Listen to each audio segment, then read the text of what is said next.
Hello बच्चों, स्वागत है आप सभी का। मैं विनोद सर कनेक्सा कोचिंग क्लासेस से। आज हम फिर से स्टार्ट हो गए हैं क्लास 12 सब्जेक्ट बायोलॉजी की वेरी वेरी इंपोर्टेंट क्वेश्चन की सीरीज में। आज हम पढ़ने जा रहे हैं चैप्टर 11 और चैप्टर 11 का नाम है ऑर्गेनिज्म एंड पॉपुलेशन। चलिए हम बात करते हैं ऑर्गेनिज्म पॉपुलेशन के सबसे बेहतरीन क्वेश्चन नंबर फर्स्ट की।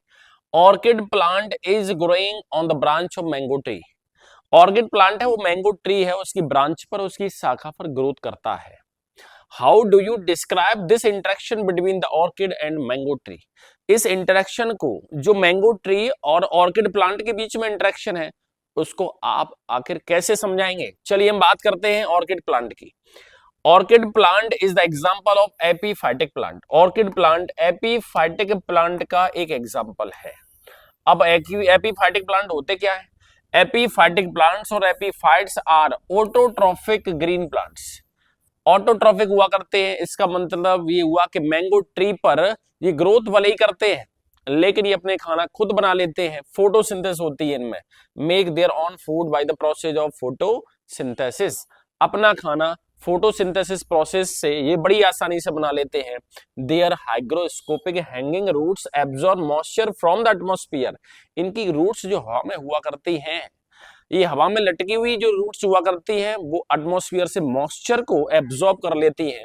It is simply attached to a supporting plant. ये केवल अपने खुद के सपोर्ट के लिए एक सपोर्टिंग प्लांट की तरह ये यूज किया जा रहा है। And not obtain nutrition from the mango tree. ये मैंगो ट्री से कभी भी न्यूट्रिशन गेन नहीं करते। इसका मतलब ये हुआ कि मैंगो ट्री पर कोई प्रभाव नहीं पड़ता, ये केवल सपोर्ट के लिए इस मैंगो ट्री पर अटैच हो गए हैं। इसीलिए ये एक एग्जांपल है। It is the example of commensalism. Interaction पूछा है कि इंटरेक्शन कैसा होगा, तो कॉमन सेलिज्म होगा। आपको पता है कि कॉमन सेलिज्म इंटरेक्शन और रिलेशनशिप का एक ऐसा टाइप होता है जिसमें one organism is not affected but other organism is benefited. एक ऑर्गेनिज्म पर कोई प्रभाव नहीं पड़ता, दूसरे को बेनिफिट होता है। तो इसमें आप देखेंगे कि जो ऑर्किड प्लांट होता है वो मैंगो ट्री के साथ में रिलेशन शो कर रहा है, उसमें ऑर्किड प्लांट को बेनिफिट है, मैंगो ट्री को कोई लॉस और कोई बेनिफिट नहीं है। चलिए अगले क्वेश्चन की बात करते हैं। What is the means of population density. 2024 में पूछा हुआ क्वेश्चन है, बहुत अच्छा क्वेश्चन है। 2 नंबर का क्वेश्चन पूछा जाता है। पॉपुलेशन डेंसिटी का मतलब होता है it is the measurement of population per unit area. It means per unit area पर जितनी पॉपुलेशन होती है वही पॉपुलेशन डेंसिटी कहलाती है। यहाँ पर पॉपुलेशन डेंसिटी है, उसका एक फॉर्मूला लिखा हुआ है। It is the number of individuals ratio with the area they occupy. Population आखिर कितनी है और एरिया कितना है, यानी नंबर ऑफ इंडिविजुअल्स ये पॉपुलेशन को बताता है और यहाँ पर लिखा हो एरिया, तो यहाँ पर population upon area is called density. और पॉपुलेशन डेंसिटी को कैपिटल एन से डिनोट करते हैं। क्वेश्चन नंबर 3 है what is the means of camouflage. Camouflage का मतलब क्या है और राइट एन एग्जांपल। एग्जांपल के साथ में समझाया गया है। तो यहाँ पर 2024 में पूछा हुआ क्वेश्चन है, बहुत बढ़िया क्वेश्चन है, आने की पॉसिबिलिटी बहुत अच्छी है इसकी। यहाँ पर हम बात करें कैमोफ्लैग का मतलब होता है एडेप्टेशन ऑफ लिविंग ऑर्गेनिज्म। कोई लिविंग ऑर्गेनिज्म होता है वो आखिर एटमॉस्फेयर के साथ में कैसे अडेप्ट हो पा रहा है, अपने आप को कैसे चेंज कर पा रहा है। लिखा हुआ है कि ऑर्गेनिज्म टू ब्लेंड, यानी मिक्स हो जाते हैं organism in which certain aspect of its environment. अपने एनवायरमेंट और माहौल के हिसाब से उस एनवायरमेंट के साथ में मिक्सअप हो जाते हैं। जैसे कोई इंसेक्ट हुआ करता है, अपने प्रीडेटर यानी शिकारी से बचने के लिए वो क्या करता है, अपने कलर को ही चेंज कर लेता है और उसका कलर जो ग्रीन लीव्स होती है उसी के जैसा ग्रीन हो जाता है। तो जो प्रीडेटर यानी शिकारी होता है वो उसको कभी पहचान नहीं पाता है और इस तरह से इसका यूज प्रोटेक्शन के लिए किया जा सकता है। इसी को हम कैमोफ्लैग कहते हैं। What is population. पॉपुलेशन का मतलब क्या है? List the some attributes that population having but not individuals. वो कह रहे हैं कि ऐसे कुछ टर्म हुआ करते हैं जो पॉपुलेशन के लिए यूज किए जाते हैं लेकिन कभी भी इंडिविजुअल यूज नहीं कर सकते। तो आखिर पॉपुलेशन का मीन्स क्या है? Group of organism belongs to the same species. एक ही स्पीसीज के ऑर्गेनिज्म का एक समूह होता है, उसी समूह को, उसी ग्रुप को हम पॉपुलेशन कहते हैं। residing in a specific geographical area at a particular time। दिए गए समय के अंदर एंड टुगेदर फंक्शनिंग, वो कह रहे हैं कि दिए गए समय में किसी स्पेसिफिक एरिया के अंदर एक ही स्पीसीज के रहने वाले सारे के सारे ऑर्गेनिज्म को हम कंबाइंडली और ग्रुप में एक ही नाम देते हैं पॉपुलेशन। अब पॉपुलेशन में लिखा हुआ है all humans living in a particular area at the specific time is the population of humans. Human specific time के अंदर एक पर्टिकुलर एरिया में रहते हैं, उस एरिया के अंदर जितने नंबर ऑफ ह्यूमंस रहते हैं, तो ह्यूमन एक स्पीसीज है, एक ही स्पीसीज के ऑर्गेनिज्म जो स्पेसिफिक एरिया के अंदर रहते हैं स्पेसिफिक टाइम पीरियड में, वही तो पॉपुलेशन है। ह्यूमन रहते हैं तब हम उसको कहते हैं पॉपुलेशन ऑफ ह्यूमंस, और एनिमल्स होते हैं तब हम उससे कहते हैं पॉपुलेशन ऑफ एनिमल्स। चलिए, यहाँ पर कुछ टर्म यूज किए गए हैं जो कि इंडिविजुअल के लिए कभी यूज नहीं करते, ये हमेशा पॉपुलेशन के लिए यूज किए जाते हैं। फर्स्ट लिखा हुआ है नेटलिटी, मीन्स होता है बर्थ रेट। बर्थ रेट का मतलब क्या है? Number of individuals added to the population in the terms of members of the population is called birth rate. Birth rate या जन्म दर क्या होती है? किसी दी गई पॉपुलेशन के अंदर आखिर कितने ऑर्गेनिज्म में ऐड होते जा रहे हैं, जन्म लेते जा रहे हैं दिए गए टाइम पीरियड में, वही बर्थ रेट या फिर नेटलिटी कहलाती है। सेकेंड है मोर्टेलिटी, इसको कहते हैं death rate. Loss of individuals in the terms of members from the population, दी गई पॉपुलेशन में से आखिर कितने मेंबर्स और कितने ऑर्गेनिज्म हैं वो खत्म हो चुके हैं, उसी को हम डेथ रेट कहते हैं। तीसरा है sex ratio, number of females और मेल्स पर थाउजेंड्स, ये 1000 पर काउंट की जाती है। 1000 1000 पुरुषों पर स्त्रियों की संख्या कितनी है, या फिर 1000 स्त्रियों पर पुरुषों की संख्या कितनी है, वो सेक्स रेशियो कहलाता है। और यहाँ पर 4th नंबर पर लिखा है population density, number of individuals of A population per unit area. मैंने आपको बताया था दिए गए टाइम पीरियड में स्पेसिफिक एरिया के अंदर कितनी पॉपुलेशन और कितने इंडिविजुअल्स प्रेजेंट है, वही कहलाती है पॉपुलेशन डेंसिटी। तो ये कुछ टर्म थे, और यहाँ पर लास्ट एक टर्म यूज किया कर रहे हैं, वो है emigration, number of individuals of the population who left the habitat and gone elsewhere during time period. दिए गए समय के अंदर ऐसे कितने इंडिविजुअल्स और मेंबर्स हैं जो पॉपुलेशन को छोड़कर चले गए हैं, उसी को ई माइग्रेशन कहा जाता है। तो ये सभी टर्म जो मैंने आपको बताए हैं कि पहला लिखा हुआ birth rate, that means natality, death rate, mortality, sex ratio, population density, E migration, ये टर्म सिर्फ पॉपुलेशन के लिए यूज किए जाते हैं, बाकी किसी इंडिविजुअल के लिए इसको कभी भी यूज नहीं कर सकते। अगला क्वेश्चन एनसीईआरटी क्वेश्चन है, बहुत अच्छा क्वेश्चन है। ये क्वेश्चन पहले पूछा नहीं गया, मैं आपको बता दूं कि एनसीईआरटी का एक क्वेश्चन है, और एनसीईआरटी का ये जो क्वेश्चन है इसके आने की पॉसिबिलिटी है, इसलिए आप इसको करके जाएं। लिखा हुआ है name important defence mechanism in the plants against herbivory. अब देखो यहाँ हर्बीवोरी और हर्बीवोरस से लिया गया हर्बीवोरी, इसका मतलब है कि जो हर्ब्स को खाते हैं, जिन्हें आप शाकाहारी कहते हैं, उनसे बचाव के लिए आखिर प्लांट के खुद के अंदर अपनी कौन सी डिफेंस मैकेनिज्म होती है। प्लांट के अंदर क्या होता है आखिर? जैसे प्लांट है, उनकी लीव्स हुआ करती हैं, प्लांट को बचाने के लिए उनकी लीव्स है स्पाइन्स यानी कांटों में बदल जाती हैं।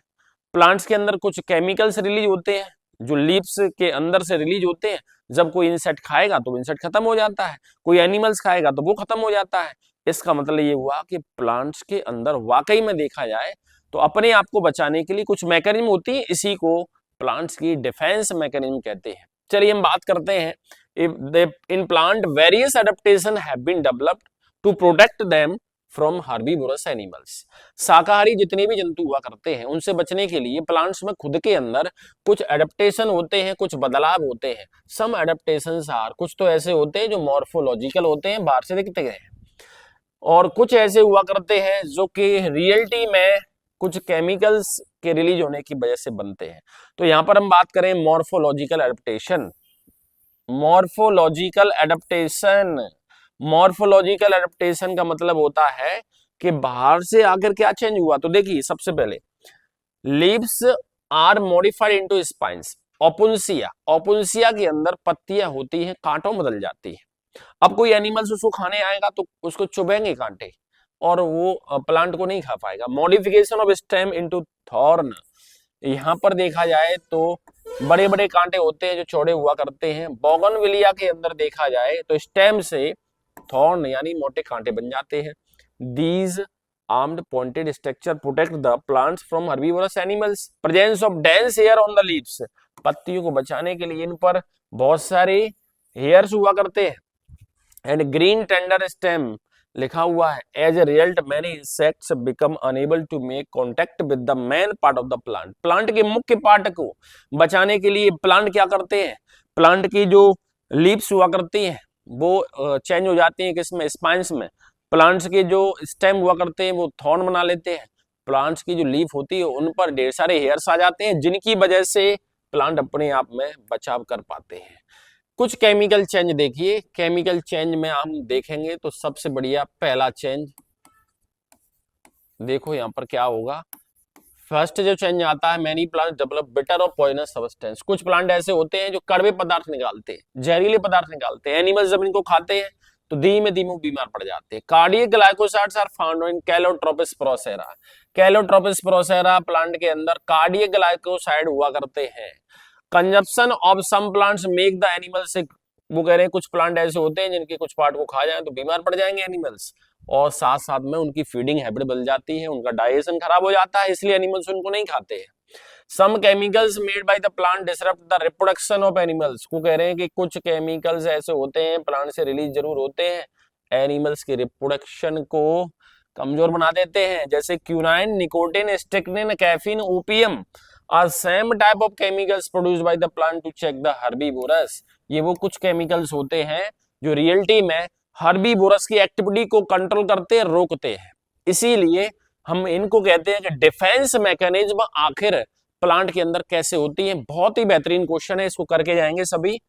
अगला क्वेश्चन है, with the help of suitable diagram describe the logistic population growth curve.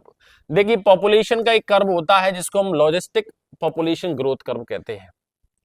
इसको हम कैसे समझेंगे, तो यहां पर ये जो क्वेश्चन है 3 मार्क्स का क्वेश्चन है, एनसीईआरटी का बहुत बेहतरीन क्वेश्चन है। मैंने आपको बताया था कि ये जो टेस्ट सीरीज के अंदर अनाप शनाप क्वेश्चन बिल्कुल नहीं है। इनमें से आपके जो क्वेश्चन आते हैं बहुत ही बेहतरीन सिलेक्टेड क्वेश्चन मैंने लिए।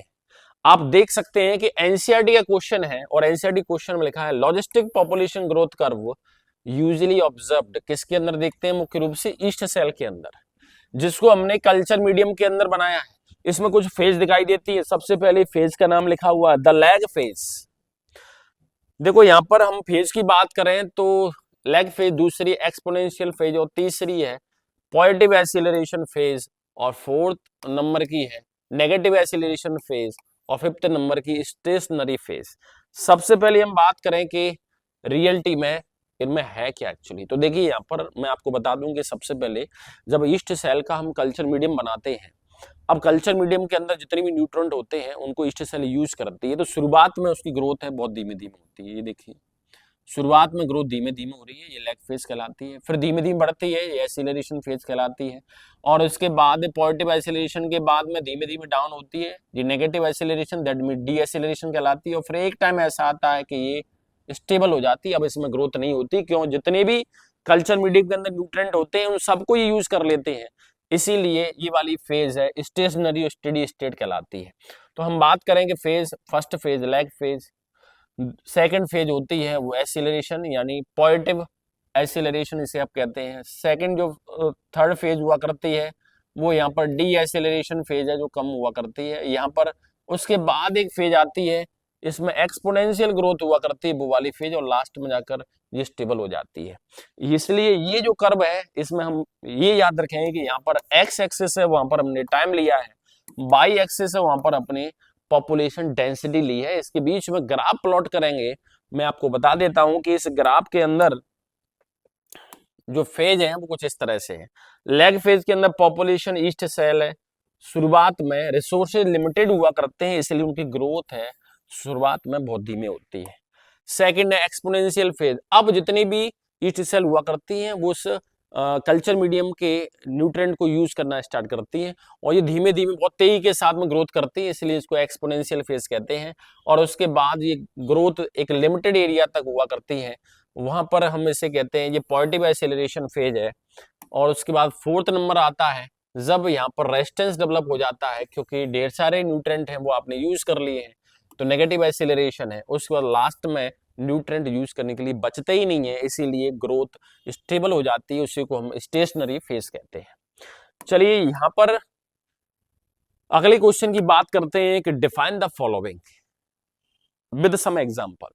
इनमें से कुछ टर्म दिए हुए हैं, एनसीईआरटी का क्वेश्चन है। देखो यहाँ पर 2025 में पिछला पेपर है, उसमें कॉमन सैलेज में आया हुआ है, और यहाँ पर कुछ हमने पैरासाइटिज्म केमाफ्लो मैंने आपको पढ़ा दिया है, और उसके साथ में म्यूचुअलिज्म पढ़ेंगे, पैरासाइटिज्म पढ़ेंगे, साथ में इंटर स्पेसिफिक कंपटीशन पढ़ेंगे। तो सबसे पहले हम पढ़ लेते हैं कॉमन सैलेज्म। ये दो ऑर्गन के बीच में एक रिलेशनशिप को बता रहे हैं। कॉमन सैलेज्म का मतलब होता है कि दो ऑर्गन के बीच में एक ऐसा रिलेशनशिप जिसमें वन स्पीसीज इज बेनिफिटेड, एक को तो बेनिफिट होता है, अदर रिमेन्स अनअफेक्टेड, लेकिन दूसरे पर कोई प्रभाव नहीं पड़ता, न तो बेनिफिट है न लॉस है। इसी रिलेशनशिप को कॉमन सैलेज्म कहते हैं। एग्जांपल देखिए, यहाँ पर लिखा हुआ barnacles attached to a whale's body. Whale की बॉडी है, वेल के शरीर से कुछ इंसेक्ट अटैच होते हैं। इसमें वेल्स बॉडी को कुछ न तो नुकसान है न फायदा है, लेकिन इनको बेनिफिट होता है। ऑर्किड प्लांट है जो मैंगो ट्री पर अटैच हुआ करते हैं, मैंगो ट्री को न तो बेनिफिट है न लॉस है, लेकिन इनको सपोर्ट मिल जाता है। इकोलाई बैक्टीरिया हुआ करता है अनडाइजेस्टेड फूड के लिए, फीड करने के लिए इंटेस्टाइन में, ह्यूमन इंटेस्टाइन में अटैच रहता है। तो इकोलाई बैक्टीरिया को तो बेनिफिट है, लेकिन ह्यूमन इंटेस्टाइन में इसको न तो बेनिफिट है ह्यूमन को, न लॉस है। इसका मतलब रियलिटी में देखा जाए तो कॉमन सैलेज्म का एग्जांपल है। नेक्स्ट है पैरासाइटिज्म। पैरासाइटिज्म में रिलेशन होता है, एक होस्ट होता है, दूसरा गेस्ट होता है। यहाँ पर जो रिलेशनशिप है उसमें दो ऑर्गन के बीच में एक ऐसा रिलेशनशिप जिसमें एक को बेनिफिट दूसरे को लॉस होता है, वही कहलाता है पैरासाइटिज्म। इसको होस्ट एंड गेस्ट रिलेशनशिप भी कहते हैं। इस रिलेशनशिप के अंदर वन इज बेनिफिटेड, एक को बेनिफिट, अदर इज हार्म्ड, दूसरे को नुकसान होता है। एग्जाम्पल देखिए, जैसे कस्कुटा टोटल स्टेम पैरासाइट है, ये ऑब्जेक्टिव में पूछा जाता है, सभी नोट कर लें। कस्कुटा टोटल स्टेम पैरासाइट हुआ करता है in flowering plants. Flowering plant में स्टेम पर ये ग्रोथ करता है, तो पैरासाइट है वो तो एक गेस्ट है, लेकिन जो स्टेम हुआ करते हैं फ्लावरिंग प्लांट के, जहां पर वो अटैच होता है वो तो गेस्ट है, वो तो होस्ट है। इसका मतलब ये हुआ कि पैरासाइट गेस्ट है और प्लांट जो जिसकी सरफेस पे ग्रोथ करता है वो क्या है, उसका होस्ट है, और होस्ट है उसको तो नुकसान होता है, लेकिन इस गेस्ट को क्या होता है, बेनिफिट होता है। एस्केरिस राउंड वर्म हुआ करते हैं, ह्यूमन पैरासाइट होते हैं। एस्केरिस जिन्हें राउंड वर्म कहते हैं, पेट में कीड़े पड़ जाते हैं छोटे बच्चों के, तो राउंड वर्म, टैप वर्म है ना, इस तरह से वर्म होते हैं, और ये वर्म हुआ करते हैं, इनको बेनिफिट होता है, लेकिन उस बच्चे को क्या होता है, लॉस होता है। तो पैरासाइटिज्म में एक को बेनिफिट दूसरे को लॉस होता है, इसलिए इस रिलेशनशिप को हम एक को बेनिफिट यानी प्लस, दूसरे को माइनस यानी लॉस होता है, प्लस माइनस रिलेशनशिप कहते हैं। लेकिन कॉमन सैलेज्म था, उसको मैं बता देता हूं कि एक को तो बेनिफिट होता है, दूसरे को ना तो बेनिफिट है ना लॉस है, तो इसका मतलब ये रिलेशनशिप प्लस जीरो रिलेशनशिप होगा। कॉमन सैलेज्म प्लस जीरो रिलेशनशिप, ये होता है प्लस माइनस रिलेशनशिप। नेक्स्ट है केमाफ्लो। ये मैंने आपको बताया था कि जो प्रीडेटर्स हुआ करते हैं, शिकारी हुआ करते हैं, जब अपने प्रे यानी शिकार को खाने की कोशिश करते हैं, तो जो प्रे होता है, शिकार हुआ करता है, वो अपने आप को एनवायरमेंट के हिसाब से पूरा कलर चेंज कर लेता है, छुप जाता है। छुपने वाली इसी कला को, इसी टैक्टिक को हम कहते हैं कैमोफ्लेज। म्यूचुअलिज्म देखिए, म्यूचुअलिज्म एक ऐसा इंटरेक्शन हुआ करता है जिसमें दोनों ऑर्गन को बेनिफिट होता है, एक ऐसी रिलेशनशिप जो प्लस प्लस कहलाती है, इसमें किसी को कोई किसी तरह का कोई लॉस नहीं होता। ये सिम्बायोटिक रिलेशनशिप है। Lichen is the example of symbiotic relationship और म्यूचुअलिज्म। लाइकेन एक सिम्बायोटिक रिलेशनशिप है ब्लू ग्रीन एल्गी और फंगस के बीच में। कैसे है कि ब्लू ग्रीन एल्गी हुआ करता है, वो फोटोसिंथेसिस कर लेता है, खाना बना लेता है। ये खाना किसको दे सकता है, फंगस को, क्योंकि फंगस है वो एटोट्रोफिक है, ये खाना नहीं बना पाता। इसका मतलब फंगस अपने खाने के लिए इस एल्गी पर डिपेंड है, और एल्गी अपने शेल्टर के लिए फंगस पर डिपेंड है, एक दूसरे पर डिपेंड होकर जीवन यापन कर रहे हैं। इसी को हम म्यूचुअलिज्म कहते हैं। माइकोराइजा बहुत ही इंपोर्टेंट है, दोनों example. Mycorrhiza is the mutualism और symbiotic relationship between fungus and roots of higher plants. Higher plants की रूट्स और फंगस के बीच में जो सिम्बायोटिक रिलेशनशिप है, उसी को हम माइकोराइजा कहते हैं। नेक्स्ट है inter specific competition. In interaction between individuals of different species, अलग अलग स्पीसीज के और उनके बीच में एक ऐसा कंपटीशन और एक ऐसा interaction in which both are harm, जिसमें दोनों को नुकसान होता है, उसी को हम कहते हैं इंटर स्पेसिफिक कंपटीशन। लिखा हुआ है this competition is for resources, ये रिसोर्सेज के लिए है, जैसे वाटर है, सनलाइट है, मिनरल्स है, इसके लिए। जैसे competition between crop plants and weeds, देखिए क्रॉप प्लांट्स और वीड्स दोनों में कंपटीशन है। क्रॉप प्लांट्स के साथ में यदि वीड्स भी होते हैं जिन्हें अनवांटेड प्लांट कहते हैं, यदि वो भी उग जाते हैं, तो इसका मतलब ये है कि दोनों कंपटीशन करते हैं किस बात के लिए, वाटर के लिए, सनलाइट के लिए, न्यूट्रिएंट के लिए। ये कहलाता है इंटर स्पेसिफिक कंपटीशन। ये मेरा ये सेशन बहुत अच्छा लगा हुआ आपको तो लाइक करें, शेयर करें और सब्सक्राइब करें। तब तक के लिए गुड बाय, टेक केयर।